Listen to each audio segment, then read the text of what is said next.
სამეგრელოში სამელიორაციო ინფრასტრუქტურის საკითხების საქართველოს მელიორაციების გენერალურმა დირექტორმა და სამეგრელოს ზემო სვანეთის სახელმწიფო რწმუნებულმა სამუშაო შეხვედრაზე განიხილეს.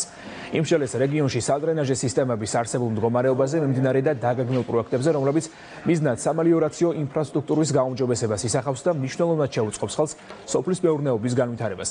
სამუშაო შეხვედრაზე განისაზღვრა პრიორიტეტული საკითხები და ერთობლივი ნაბიჯები, რომლებიც უახლოეს მომავალში გადაიდგმება. შეხვედრას რეგიონში შემავალი მუნიციპალიტეტების მერები ესწრებოდნენ. შეხვედრა საკმაოდ პროდუქტიული იყო იმ თვალსაზრისით, რომ განვიხილეთ გამოწვევები ამ რეგიონის. ძალიან მნიშვნელოვანია, რომ უახლოეს მომავალში მუნიციპალიტეტების მერებისგან მივიღებთ წერილობით დასაბუთებულ პოზიციებს თუ რა სამუშაოების განხორციელებას სურთ. ადგილზე სამუშაო პროცესში გავიგერეთ არსებული საჭიროებები. ჩვენს მუნიციპალიტეტებში ძალიან მნიშვნელოვანია ამ სამსახურის გამართულად მუშაობა. ამიტომაც კიდევ უფრო მეტი კოორდინაციით მოხდება ადგილზე არსებული საკითხების დროულად მოგვარება. დაისახა გეგმები, რომლებიც შესრულების შემთხვევაში ის პრობლემები, რომლებიც არსებობს მუნიციპალიტეტების წინაშე, სრულად იქნება აღმოფხვრილი.